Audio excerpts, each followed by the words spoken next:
కేంద్ర ఉద్యోగులకు ఒక గుడ్ న్యూస్ అయితే వినిపించింది. వాస్తవానికి కేంద్ర ప్రభుత్వ ఉద్యోగులకు శుభవార్త చెప్పింది.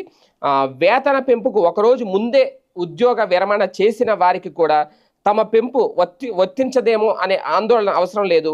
వార్షిక వేతన పెంపు తేదీకి ఒక్కరోజు ముందు రిటైర్ అయ్యే ఉద్యోగులకు కూడా నేషనల్ ఇంక్రిమెంట్ వర్తిస్తుంది అని department of personal and training DoPT ప్రకటన చేసింది. కేంద్ర ప్రభుత్వ నిబంధనల ప్రకారం వేతనాల పెంపుకు జనవరి 1, జూలై 1 తేదీలను ప్రతిపాదించారు.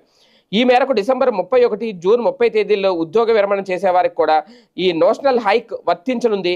ఇదివరకు ఇలాంటి వాటిల్లో కోర్టు ఉత్తర్వులు జారీ అయిన కేసుల్లోనే నేషనల్ ఇంక్రిమెంట్ వర్తింపజేసేవారు.